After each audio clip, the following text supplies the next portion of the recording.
Salve galera, sejam muito bem-vindos ao podcast da Cortex, o lugar onde a inteligência artificial encontra estratégias de go-to-marketing para montar uma ida ao mercado bastante eficiente. Nesse primeiro episódio, vamos falar bastante de inteligência artificial e o impacto dessa nova tecnologia, seja na vida das pessoas, do profissional, na cultura das empresas ou no modelo de negócios das diferentes empresas e indústrias aqui do país. E para me ajudar nesse papo aqui, eu conto com Leonardo Rangel, meu co-founder, tá? E uma presença extremamente ilustre, um dos precursores do ecossistema de startups e de investimento aqui do país, executivo, empreendedor, investidor, enfim, já passou, já sentou em todas as cadeiras, trouxe a Redpoint aqui para o Brasil, investiu aí num portfólio de empresas de alto sucesso, com várias saídas interessantes, e agora está sentando na cadeira de Managing Director da Endeavor, ajudando a gente a construir e evoluir ainda mais esse ecossistema de startups, scale-ups e empresas de tecnologia e também não de tecnologia aqui no país. Anderson Thies, seja muito bem-vindo. Muito obrigado, honrado de estar aqui. Valeu demais. Maravilha. Léo, bem-vindo.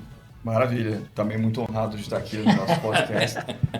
E vale aqui, acho que um disclaimer, né? Deixar claro que o Anderson, pela Redpoint, foi, né, um dos nossos primeiros investidores na Cortex e desde então ajudando pra caramba na construção do business, né? Obrigado mais uma vez, Anderson. Eu que agradeço a parceria e a paciência com os pitacos. Maravilha. Ao longo da jornada. E mais uma observação antes de começar. Hoje é aniversário do Anderson e ele se dispôs a estar aqui falando com a gente mesmo assim.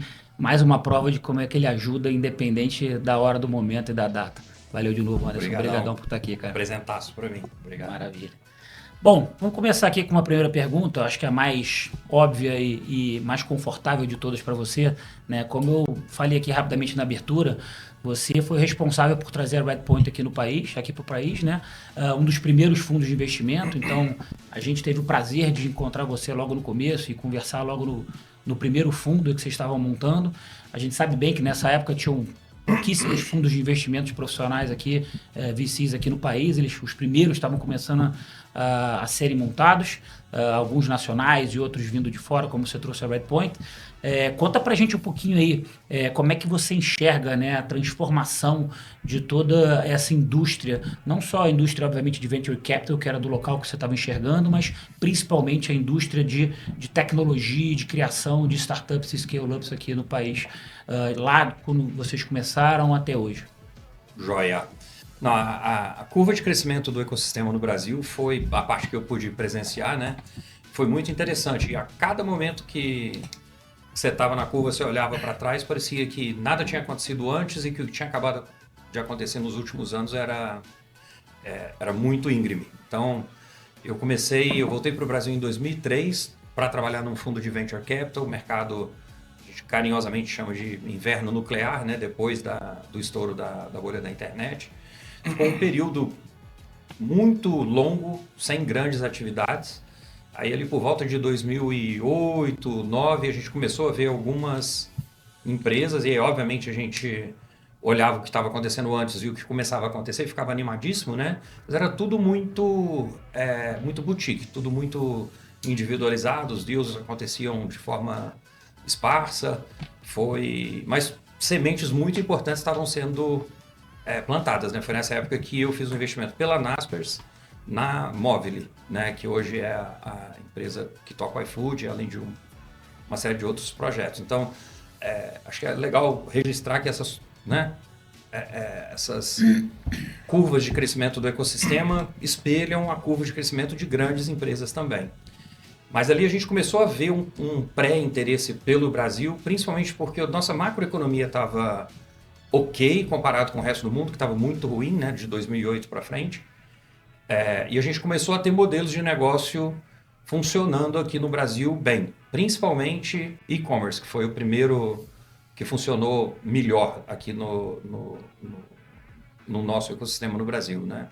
Aí por volta ali de 2011, 12, a gente viu uma curva de inflexão que, de novo, quando a gente estava lá, parecia muito, muito grande, que foi, a gente começou a ver investidores de fora, tanto investidores de venture capital, que todo mundo, beleza, né? que todo mundo... Tranquilo, a gente tira com AI depois. Nada aconteceu. Nada aconteceu, né? Que era muito notado e foi muito falado, né, durante esse ciclo, mas uma coisa menos óbvia que aconteceu, que foi muito importante, que eram os investidores que investiam nos fundos de Venture Capital começaram a olhar o Brasil. E esse é um capital de muito longo prazo, muito valioso, que eu acho que foi a grande diferença do que a gente viu ali em 2012, 2013, para o nosso fundo da Redpoint, mas também para outros fundos, inclusive vários fundos que já atuavam aqui há bastante tempo, estavam quebrando pedra bem antes da gente começar. Nesse momento conseguiram levantar fundos maiores, com capital mais adequado para o tipo de ativo que a gente ia investir. Então ali eu acho que teve uma primeira inclinação na curva, que foi bastante importante, e depois foi só acelerando, né? Aonde eu acho que teve uma curva bacana foi de 2015 até 2020, super íngreme. Cada ano a gente via uma quantidade razoável de novos fundos e um monte de empresas recebendo investimento. E aí teve o ano de 2021, que hoje, a gente pode desligar, hoje a gente fala com um pouquinho de azedume, né, da exuberância irracional que aconteceu, os valuations muito altos e tal, mas que na época que a gente estava vivendo, parecia que era mais um passo de um ecossistema que estava amadurecendo muito. Então, eu costumo dizer, quando eu estava em 2012, 13, 14, época que a gente estava conversando, né, eu tinha um orgulho grande como investidor de falar que eu conhecia não todas as startups que estavam recebendo investimento, mas eu conhecia todos os founders das startups que a gente investiu e que a gente não investiu. A gente em Venture olha um negócio que chama coverage, que é de todos os deals do seu estágio que você busca investir. Quantos passaram por você? Quantos você, lá no Vale, quantos você ficou sabendo, né? Aqui a gente olhava quantos passaram por nós mesmos, igual a gente está aqui, né? Uhum. Isso até 2014, 2015 era a realidade. 2017, 2018, a gente recebia às vezes o deck, né? o pitch de uma startup. Eu olhava o quadro de investidores, eu não conhecia o fundo. Não é que eu não conhecia a startup, tinha fundo com quem eu nunca tinha interagido. Foi muito rápido essa curva de crescimento. E nesse período teve a chegada dos fundos de later stage, né? Que é uma coisa que praticamente não tinha aqui e deu uma aumentada naquele finalzinho desse período que você está descrevendo, né? Total. Isso é uma característica eu acho que o único mercado que tem muito bem estabelecido late stage local é o Vale do Silício, né? No mundo inteiro, nos outros lugares, tende a ser um mercado mais global. Você tem grandes firmas olhando deals no mundo inteiro, e o Brasil meio tinha só esse pedaço do ecossistema, né? E sim, aí em 2018, 2019, a gente começou a ter fundos de private equity, começaram a olhar, porque as startups ficaram bem conhecidas, né? Ao invés de ser uma ideia que estava sendo desenvolvida, o pessoal via todo mundo na rua, seja de uma startup de outra, né? iFood, Rappi. Uhum. Virou um negócio muito próximo da realidade do consumidor e do investidor não venture. Então, o private equity começou a olhar tanto os locais quanto os globais, então criou um mercado novo, alguns deles até se especializaram, né, em venture também, e investidores globais montaram operações locais, às vezes com fundo dedicado, né, um pool de capital diferente para a região. Ali foi, acho que é a primeira vez que a gente teve todas as partes do ecossistema presentes aqui, né? Então, não é que tenha ficado fácil, mas ficou muito mais fácil do que costumava ser 10 anos antes. Mas legal. Sim, foi um momento importante. Legal, muito bom. Muito legal ver essa história, né, esse resumo da história de alguém que estava sentado na cadeira e ajudando a construir e ver como é que isso tudo se desenrolou. E hoje em dia, Anderson, né, quando você olha hoje, né, a indústria de tecnologia hoje aqui no país, né, como é que você está enxergando ela com seus desafios, com suas oportunidades? Já é um ecossistema extremamente mais maduro, seja do ponto de vista de capital humano, seja do ponto de vista de empreendedores de segunda, terceira, né, viagem, que já fizeram empresas de sucesso ou de insucesso, mas estão ali no seu segundo, terceiro, quarto movimento, de tecnologias. Como é que você está enxergando hoje em dia a indústria de tecnologia aqui do país? Posso colocar em cima dessa pergunta aqui? Porque eu acho, esse contraste eu acho muito interessante, né? Como é que é hoje versus lá atrás, quando o Redpoint estava começando. E até mesmo lembro das nossas conversas de Cortex, né? E aí a primeira reunião que eu tive com você foi lá na nossa outra sala, né, aqui em São Paulo, e eu não tinha pitch deck, né? Não tinha slide, né? A gente foi lá apresentar o produto, né, na mais plena ingenuidade, e a gente foi conversando, você foi fazendo perguntas, a gente foi conversando. E assim a gente conduziu aquele Series A, né, que deu certo, um monte de proposta. Mas, super certo. Super certo, mas você vê hoje em dia, né, os founders, enfim, o ecossistema no outro nível de maturidade, todo mundo muito aprimorado e refinado na abordagem. Enfim, como é que você comenta também essa, né, hoje versus como é que era no começo? Não, sem dúvida. A essência dos founders não muda, nem de geração para geração, né, de ciclo para ciclo, ou vintage, se a gente quiser usar o termo que a gente usa em Venture Capital, né? As características do fundador não mudam, inclusive de geografia para geografia. As características mais marcantes do que faz um bom empreendedor no Brasil é a mesma coisa em Singapura, é a mesma coisa na Indonésia. Isso tem um conjunto de características, a resiliência de longe é a mais comum e a mais marcante e provavelmente a mais imprescindível, né? Mas tem um conjunto delas, né? Um otimismo e tal. Isso não muda. Agora, eu hesito em falar sofisticação porque a sofisticação do ecossistema melhorou e não dos founders, né? O que está à disposição dos fundadores hoje é infinitamente mais completo do que o que a gente via há 20 anos atrás ou há 15 anos atrás, do ponto de vista do que a gente precisava colocar de investimento na empresa para que os fundadores pudessem montar a infraestrutura básica para começar o seu negócio.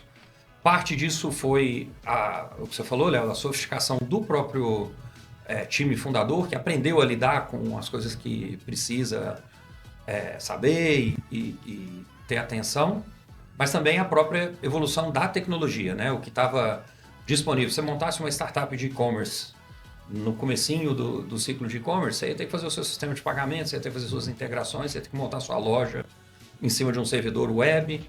Hoje você contrata praticamente tudo isso turnkey. Então, tá bem mais fácil começar do que era antigamente.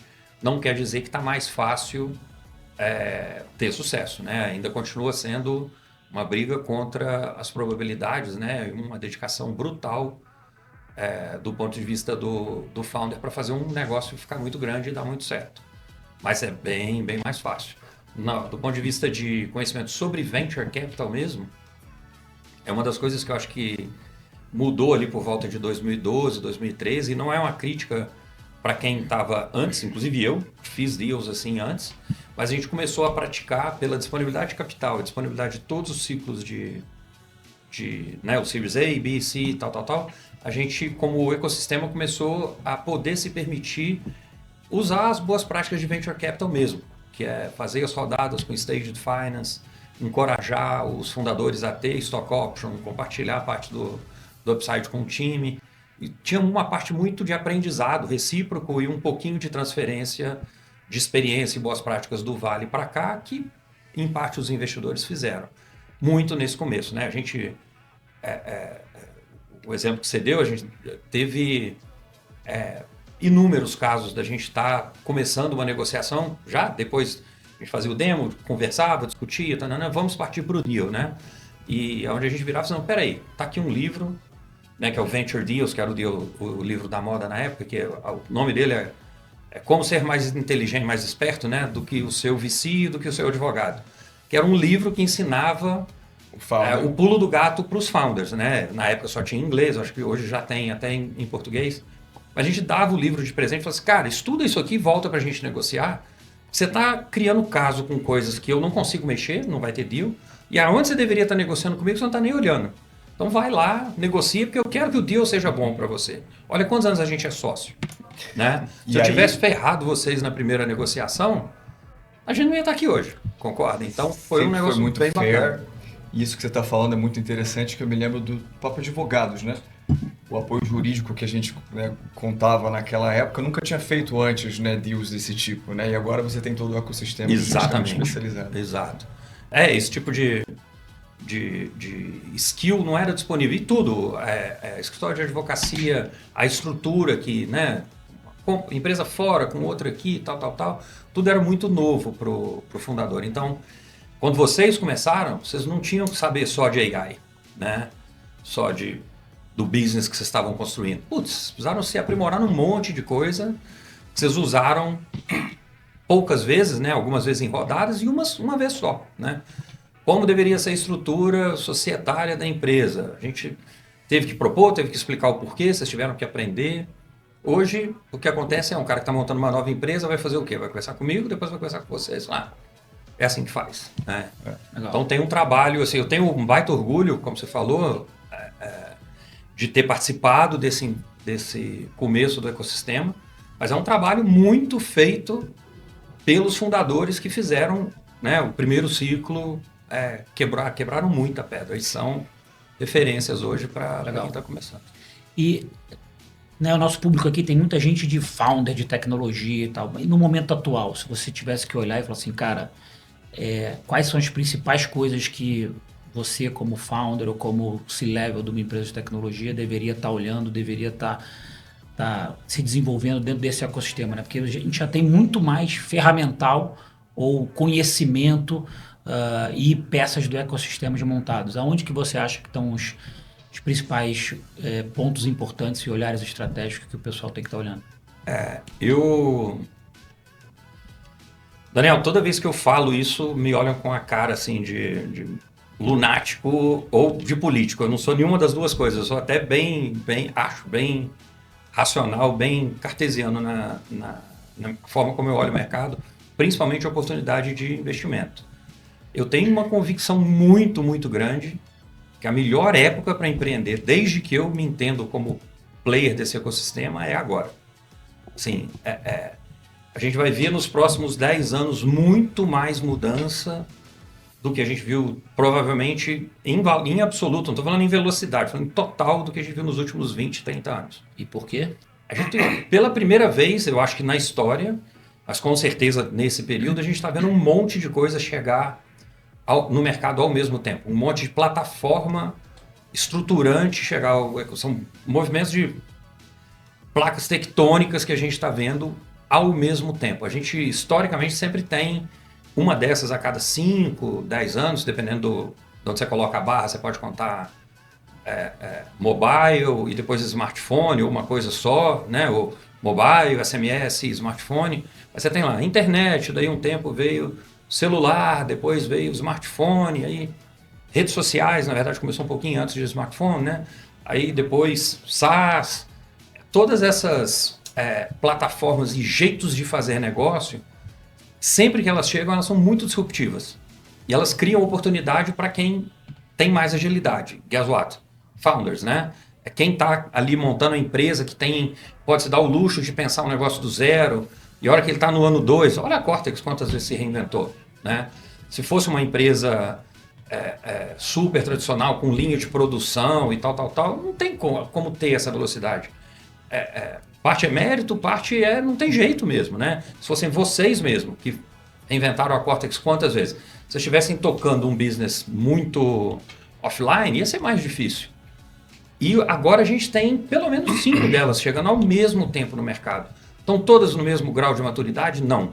Mas dá para usar todas. De longe, a que eu acho que é mais dominante de todas e vai cruzar com a maioria delas é AI. AI tem uma característica muito bacana, que é uma tecnologia muito madura. O desenvolvimento de AI tem 60 anos. A gente tem um monte de players. Cortex faz soluções baseadas em AI. Não LLM, mas baseadas em AI há mais de 10 anos, 12 anos, né? Isso é muito legal. Algumas dessas outras plataformas são mais novas, mas muito poderosas também.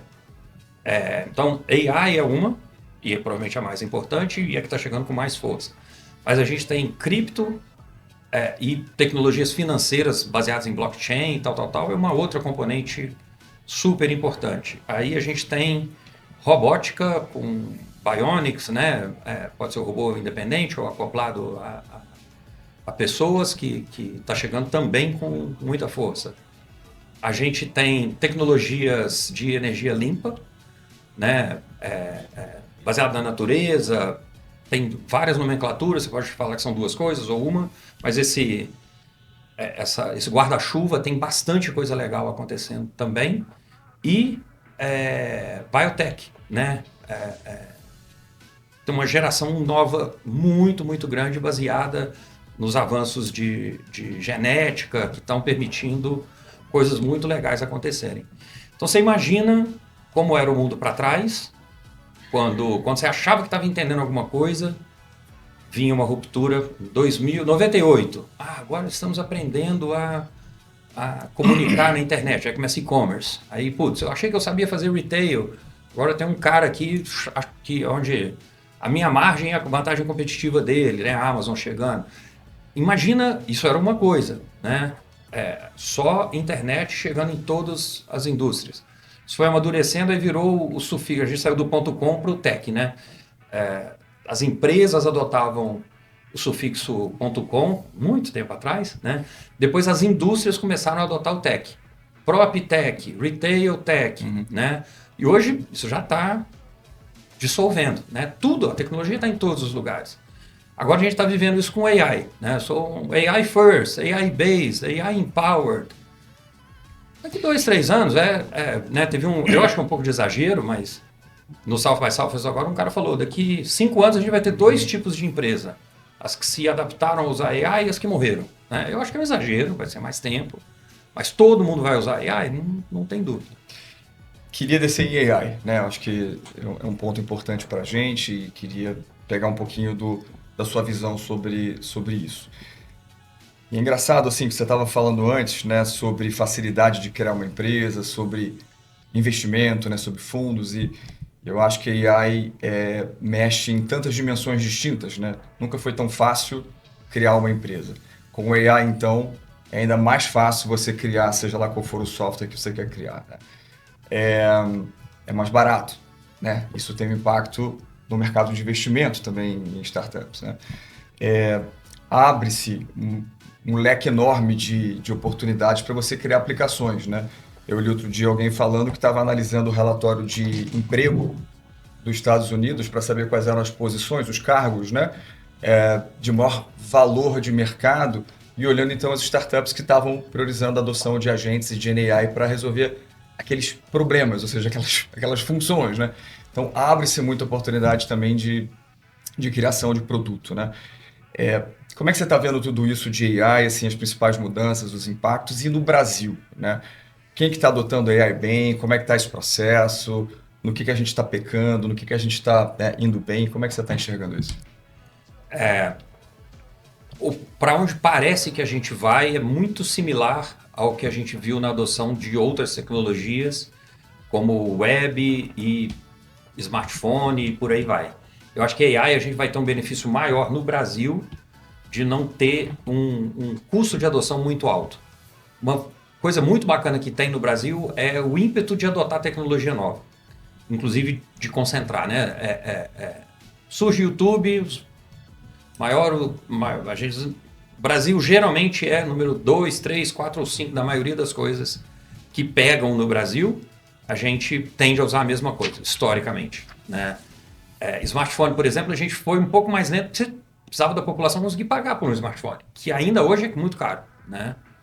Mas hoje a gente tem uma penetração incrível de smartphone comparado com outros países, e sempre que surge um aplicativo novo, o uso no Brasil é muito grande.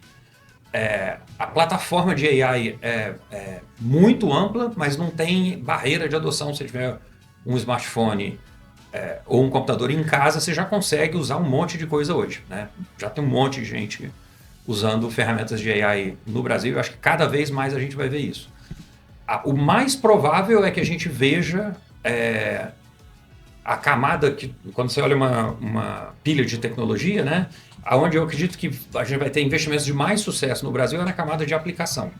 Pode ser que surjam empresas de infraestrutura de AI no Brasil, provavelmente vão surgir. Mas em volume e em probabilidade de sucesso, eu acho que vai estar concentrado na camada de aplicação. É o nosso DNA e pode parecer uma crítica, mas na verdade o viés é positivo, é de oportunidade. É onde estão os problemas, né? Os problemas da sociedade que a gente tem, que já brinquei várias vezes, né? Falei assim, olha, a principal matéria-prima para o empreendedorismo é problema. Isso a gente tem em abundância no Brasil. E parece que, você está criticando o Brasil. Não é. É óbvio que era melhor que não tivesse como cidadão, né? Mas como empreendedor, pensa bem, o que é mais interessante e o que vai te colocar numa posição mais vantajosa? Montar uma startup para reduzir o tempo de entrega de food delivery de 1 hora para 45 minutos, igual acontece no Vale do Silício, ou fazer educação chegar na Amazônia, onde antes não tinha. Então, assim, a profundidade dos problemas que são resolvidos é muito maior em países emergentes. Uhum. Isso permite que o empreendedor, primeiro, capture um valor maior por unidade de problema resolvido, né? E fica muito mais difícil deslocar ele depois que ele vira um líder de mercado. Então, assim, o trade-off mais ou menos é mais difícil começar um negócio num país emergente, Brasil em particular, mas a hora que você se posiciona, você tem uma oportunidade de captura maior. No Vale do Silício é o contrário. Muito mais fácil começar, mas assim que você prova um modelo, você tem 10 pessoas concorrendo com você para fazer marginalmente melhor e as pessoas vão colocar dinheiro nesses negócios. Então, ter problemas com profundidade é uma oportunidade e com AI mais ainda. E de um tamanho, né, de um impacto relevante também, né? Exato. E a gente tem... historicamente, era quase que existe uma expressão que eles chamam de oil curse, né? Os países que têm petróleo tendem a não ter nenhuma outra indústria, isso já está sendo mitigado em vários, mas historicamente, em empreendedorismo a gente costuma fazer um paralelo disso com o tamanho do mercado. Teve um período onde os empreendedores só focavam no mercado brasileiro. Isso já está mudando. Então agora a gente está num ponto muito interessante, onde a gente já tem empresas que estão desde o início pensando globalmente, mas começando pelo Brasil, outras que já estão saindo globalmente desde o início. Mas a percepção de que aqui vai poder surgir coisas que vão ganhar o mundo inteiro está muito mais próxima e muito mais tangível dos empreendedores. Também aumenta... Legal. AI faz isso ficar mais fácil e aumenta a chance dessa camada de aplicação que a gente tem resolver pepinaços aqui no Brasil e serem transpostas para outros lugares. Legal. Vamos explorar um pouquinho mais esse ponto, né? Você tem a camada, os LLMs, né? A camada básica lá das grandes plataformas e tal, e o que você está colocando é que na camada de aplicação aqui, provavelmente onde a gente tem as maiores oportunidades. Eu acho que isso é muito rico para o pessoal que vai estar escutando a gente. Vamos descer um pouco mais nisso, assim. Quando você fala das oportunidades nessa camada de aplicação, em termos de setores ou de problemas e desafios, o que você tem visto aí como as coisas mais profundas em termos de alavanca que a AI poderia resolver ou trazer muita eficiência e até mesmo as indústrias que estão adotando ou que já começaram a usar AI mais profundamente aí para esses problemas? A gente está num momento bem interessante, mas bem inicial do uso da AI. O que eu não acho que é uma crítica, tem que passar por isso, não tem muito jeito. E eu acho que a curva já está e vai se provar muito mais rápida em números de anos para a gente sair de um lugar e ir para o outro. Mas a gente está meio na fase assim, de quando surgiu a internet, de pegar a revista e botar ela online, né? Que era importante, eu estava aprendendo a usar, mas a gente está fazendo hoje um bom uso de AI para fazer as coisas que a gente já fazia de uma forma muito mais eficiente, né? E aí tem 2 contrapontos que eu, quando falo de Cortex, fico muito orgulhoso, que tem uma gama de aplicação e várias delas, por onde várias empresas estão começando, que tem um teto, né? Que é usar AI para cortar custo, né? Vou fazer essa área aqui ficar mais eficiente e tal. É um bom começo e é muito óbvio, fácil de mensurar. Tem a área onde Cortex ajuda também na redução de custo, mas é um pedaço enorme da aplicação de Cortex, vou deixar para vocês falarem melhor do que eu, né? Mas só para fechar aqui, que eu acho muito bacana, que é o céu é o limite. A gente ainda está fazendo uma aplicação muito legal de AI para fazer coisas que a gente já sabe como fazer. Então, vai ser meio assim...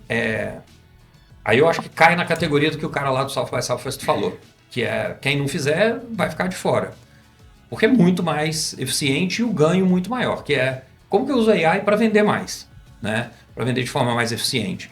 Só que ninguém vai virar e falar assim, você pode vender no máximo o que você vendia no passado, né? Se puder vender 10 vezes mais, vamos vender 10 vezes mais. Se tiver muito mais eficiente, puder vender 100 vezes mais com o que você usava para vender o do ano passado, melhor ainda. Então, essa gama de aplicação a gente está começando a ver agora e eu acho que ela é importante também. E mais para frente a gente vai começar a ver aplicações muito interessantes que o que eu não conseguia fazer antes, que agora eu consigo fazer porque a AI permite. Seja porque o volume de dados é muito grande, seja porque o custo computacional era proibitivo. Isso cada vez mais a gente vai começar a ver. São aplicações que eram impossíveis de fazer antes, mas mesmo que fossem conhecidas, e agora a gente vai poder fazer. E tem um viés que é muito mais moonshot, que a gente fala, né? Que é o que a gente vai descobrir que dá para fazer com AI diferente do que era feito antes. Isso a gente vai ter também, tanto no nível granular, e a gente já tem evidências disso em empresas com time grande, onde você disponibiliza AI para um time grande, 500 pessoas, você vai ver lá uns 10% fazendo coisa, de onde que esse cara tirou essa ideia, né? E aí você vai ver aquilo é um grande pulo do gato que você pode replicar para outros. Até coisas estruturais dentro de indústrias, né? Tem inúmeras aplicações, né? Mas, sei lá, plano de saúde, para pegar um que a gente sabe que é bem complicado, né? Como funciona a indústria hoje? Sim, tal. Como é que a gente usa AI para melhorar o que está aí hoje? Desse jeito. Se a gente fosse escrever do zero uma solução para resolver o problema de saúde, alavancando AI. Não, ia ser completamente diferente, ia ser desse jeito. Essas também estão na camada de aplicação, mas vão demorar mais tempo para surgir, seja aqui, seja em outros lugares. São passos incrementais mesmo. Legal. Acho interessante você falar desses exemplos, assim, você citou alguns casos onde AI está sendo usado como carro-chefe ou parte central de um produto de tecnologia, de alguma solução tecnológica, né? E aí eu acho que quem está aí assistindo a gente do escritório, de casa, pode estar pensando, isso não é comigo, né? Mesmo sendo uma empresa de tecnologia, isso não é comigo, isso é coisa da Cortex ou de outras empresas que são da área de AI, né? Ou então alguém que não é de tecnologia, alguém que enfim, trabalha numa indústria, né? Enfim, uma empresa de serviços, e também pode estar achando que isso não é comigo ainda. Mas eu acho assim, né? Uma coisa que eu estava pensando outro dia, acho que a gente falou sobre isso da outra vez, todos os softwares, né, vão ter AI embarcado. Esse novo tipo de AI que é fácil de usar. Estava outro dia revisando ali alguns currículos, né, que o time selecionou para eu dar uma analisada ali de uma posição nossa. E aí, eu peguei ali os perfis do LinkedIn, joguei para o ChatGPT, disse quais eram as coisas que eu estava buscando, o que eu queria encontrar, e ele foi lá e foi me ajudando, de fato, a fazer a seleção, né? Isso tinha que estar no software, né, de análise de currículos, assim como todos os outros tipos de software. Então, acho que todas as ferramentas fiscais, ferramentas, né, de recursos humanos, todo mundo vai embarcar esse tipo de função. E as empresas de serviços têm que também, né, adotar. E aí eu acho que vem a questão sobre cultura, né? Cultura, olhar um pouco para dentro das organizações e ver o que está faltando, o que pode estar impedindo ou favorecendo essas empresas a, de fato, né, abraçarem mais e andarem mais rápido nessa direção.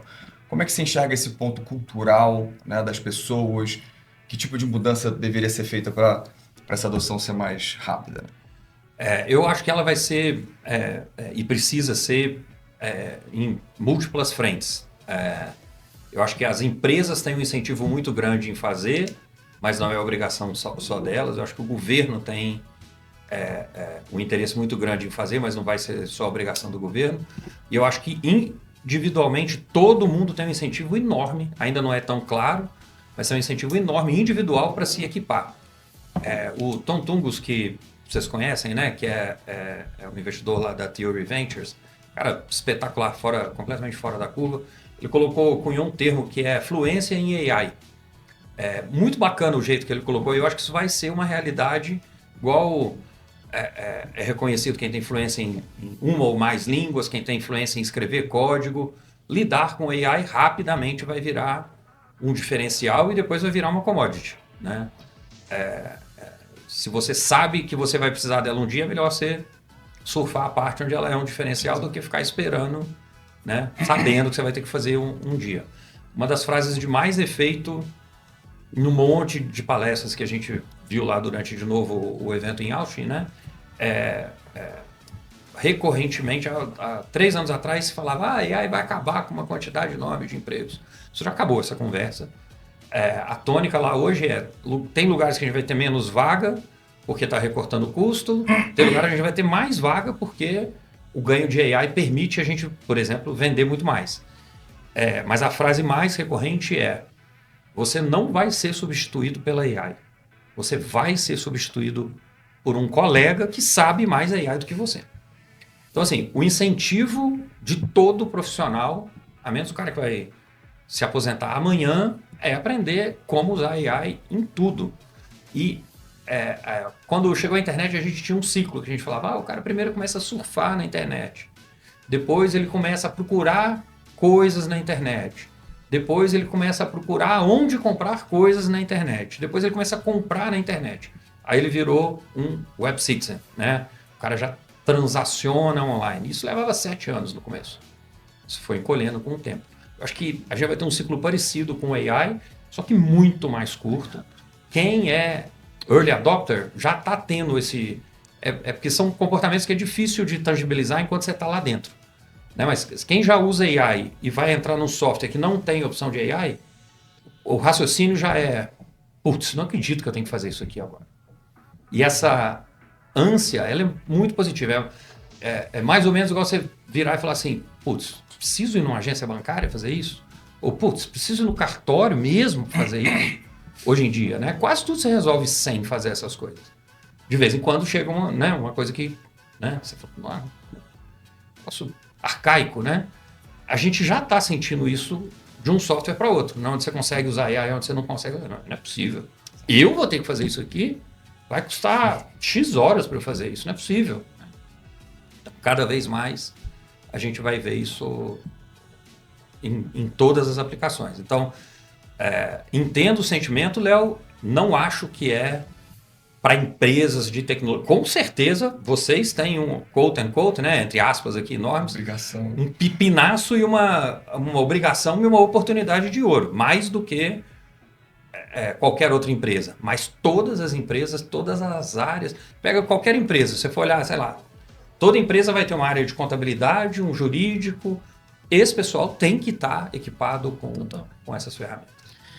Anderson, aproveitar esse gancho aqui para subir o nível, né? A gente está discutindo aqui no impacto, né, na transformação que essa tecnologia vai ter, tanto na cultura das empresas quanto nas pessoas, né, no dia a dia, como as pessoas trabalham. Subindo o nível aqui para o modelo de negócio das empresas, e aí fazendo até um foco aqui na indústria SaaS, né, que é a indústria que a gente está. Um tempo atrás, o Nadia Satella fez uma declaração mais forte lá, de que SaaS is dead, ou seja, que essa indústria, entre aspas, está morta ou está para passar também por uma grande transformação. E acho que isso está muito apoiado ali em toda uma discussão que vem junto, né, de que a AI ela é a nova UX, né, ou seja, ela é a nova forma pela qual a gente vai interagir com os softwares, com as máquinas e tal. Como é que você está enxergando isso, né? Como é que você está enxergando essa visão de que a AI é de fato a nova UX? E pegando esse gancho de transformação, mas olhando a transformação do modelo de negócio de algumas companhias, como é que você acha que isso de fato vai impactar? Não, é um ótimo ponto. E aqui a gente chega no nível mais alto no nível bola de cristal, né? Então, assim, é difícil precisar mesmo. As frases de efeito são muito boas, porque eu acho que elas fazem, né, as pessoas acordarem, né? Quando você vai ler, não é bem assim. Exatamente. Não foi isso que ele quis dizer, mas aí... Tem outra que o pessoal publicou. Mas a chamada chama clique, né? A chamada total. Da audiência. Como é que é? AI or die, né? Assim, é óbvio, né? Tem um mundo de exagero ali, mas a chamada é boa. SaaS morreu, para mim, é mais ou menos... Imperador morreu, longa vida ao imperador, né? Então, assim, vai ter uma geração nova, o software eu acho que vai ficar mais valioso, o que talvez provavelmente vai diminuir a habilidade de capturar um pedaço grande da criação de valor por fazer o software. A aplicação do software em negócios, eu acho que vai ser mais ampla, não menos. Então, eu acho que a gente vai ver, né, pegando outra frase de efeito, né, o software está engolindo o mundo, eu acho que vai engolir um pedaço maior do mundo, porque vai ficar mais fácil explicar. O especialista que não manjava de computação há 10 anos atrás vai olhar e falar, dá para fazer isso aqui com software. Na cabeça dele vai ser... Não sei nem se ele vai pensar que dá para fazer isso com AI, né? Mas eu posso falar com aquela coisa e aquela coisa vai resolver esse problema de uma forma muito mais inteligente do que eu ter que ficar aqui, sei lá, na prancheta com papel. Todo mundo vai ter esse skill. Então, assim, onde eu acho que vai ter uma democratização muito grande em gerar software, em usar software, mas principalmente de conhecimento. Saber que dá para usar software. Essa derivada, que eu não sei se é a terceira ou a quarta derivada ali, que eu acho que é muito difícil da gente internalizar hoje. Mas é onde a gente vai ver muita coisa bacana surgir. Então, assim, voltando para a sua pergunta, como que isso vai mudar o modelo de negócio das empresas? Eu acho que isso vai mudar o modelo das empresas. Vai ter um monte de empresa que vai funcionar de jeitos diferentes comparado com o que a gente via no passado. Todas vão ser desse jeito? Não. Mas a gente tem os exemplos extremos, né? Falar o Billion Dollar One Man Company. Provavelmente vai ter um outro, né? Mas eu não acho que isso vai ser a norma. Mas assim, coisas como o WhatsApp, quando foi vendido por, sei lá, 19 bilhões de dólares, tinham 50 pessoas. É um exemplo extremo, né? Mas esse tipo de coisa a gente vai começar a ver com certeza com mais frequência. Porque muito do trabalho que era considerado trabalho intelectual e hoje parece ser trabalho mais mecânico, como escrever software, está cada vez mais fácil da gente ver essa parte sendo automatizada. Posso aproveitar a bola de cristal antes da gente caminhar para o fim aqui, Daniel? Claro. Já que a gente está aqui nessa parte mais estratégica e com certeza a bola de cristal, uma coisa que eu tenho, né, pensado bastante é sobre defensibilidade, né? Ou seja, o moat. Como é que então você cria diferenciação enquanto empresa de software? Um moat que sempre foi, né, o moat da Cortex, de tantas outras empresas, né, que fez vocês e outros tantos fundos investirem na gente, é a complexidade e dificuldade de construir aquilo que foi construído, né? E aí você acabou de falar, ou seja, você está dizendo que construir software, né, desenvolver software vai ser cada vez mais comoditizado, cada vez mais fácil, né?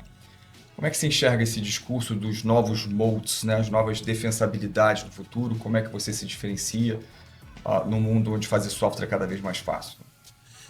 Eu acho que aí, Léo, tem pouca novidade. A gente pode também elucubrar aqui onde tem outras fontes de moat, tá? Mas a geração de código não é uma coisa nova, né? Assim, tem uma empresa brasileira, a gente, muito tempo atrás, através do fundo que eu trabalhei logo que eu voltei para o Brasil, a gente investiu numa empresa que tinha uma ferramenta de software que gerava 90% do código. Na época, Java era considerado uma linguagem super complexa, tal. Uma ferramenta que gerava 90% das aplicações de corporate. Isso já existe. O que eram os outros 10%? Eram regras de negócio. Essas regras de negócio que a ferramenta que ele criou lá atrás deixava um buraco e falava, aqui tem que entrar essa lógica, e o resto todo estava pronto, é o que provavelmente a gente vai, ao invés de deixar o cara que escreveu o código escrever, a gente vai falar num prompt. E a diferença é que não vai precisar ser um engenheiro de sistemas, vai poder ser o especialista de supply chain falando isso. Então, eu acho que é uma ou duas ordens de magnitude de eficiência, que é legal, mas mais importante, a quantidade de gente que tem o skill. Você não vai precisar explicar para um analista de sistema que vai fazer um diagrama até isso parar lá na Índia para o cara fazer o código. O cara que tem a ideia e conhece o problema vai pegar e vai gerar. Eu acho que isso é bom. É uma desintermediação, acho que as coisas vão ficar mais eficientes. É o software como o software costumava ser.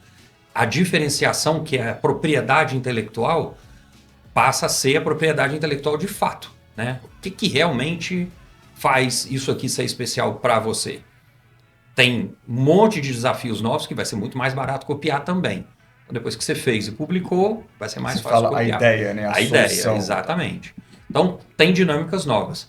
Aonde eu acho que AI vai trazer valor para coisas diferentes,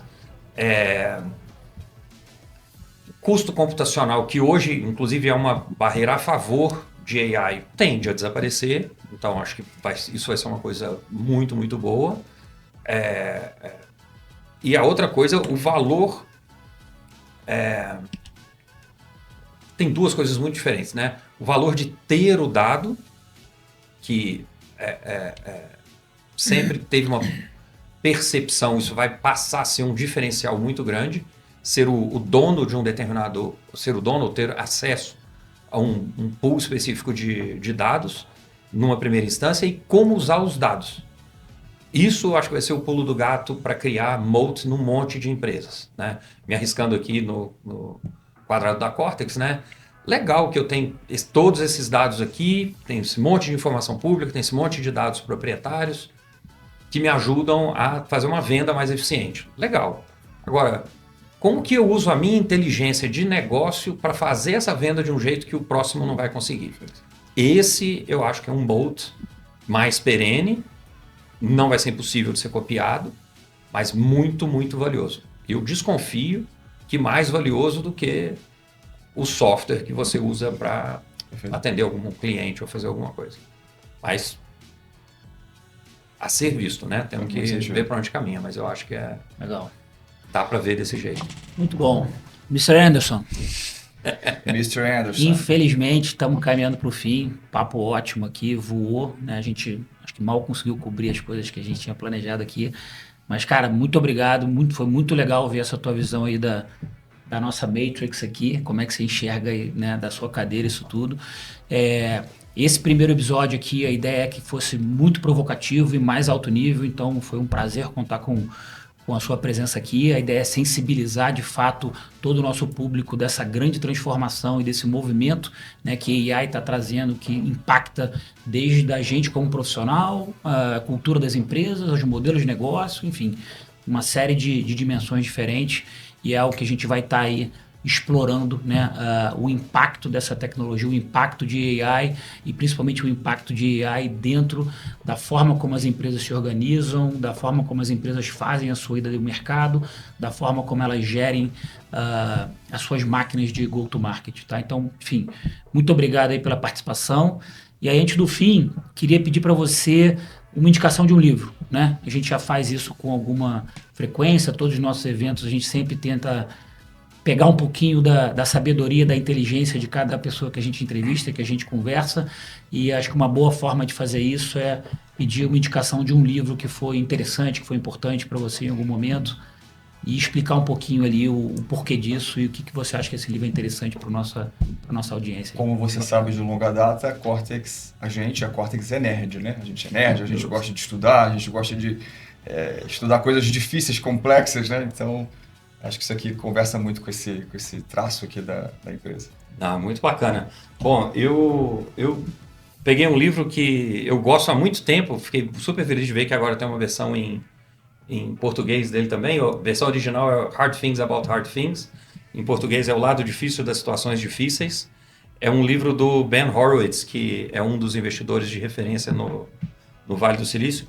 É um livro muito bacana, é um compêndio de como ser um bom founder e um alerta das dificuldades que você vai encarar, e eu acho que ajuda muito saber que você vai encontrar isso e saber que é normal e que todo mundo vive isso. Acho que faz um serviço muito valioso para o empreendedorismo em geral. Uma das coisas que me fez lembrar dele foi que agora está super em moda a expressão Founder Mode e Executive Mode, né? Eu parei, li o texto, é muito bem escrito e tudo, mas falei, cara, isso aqui é Wartime CEO, Peacetime CEO, né?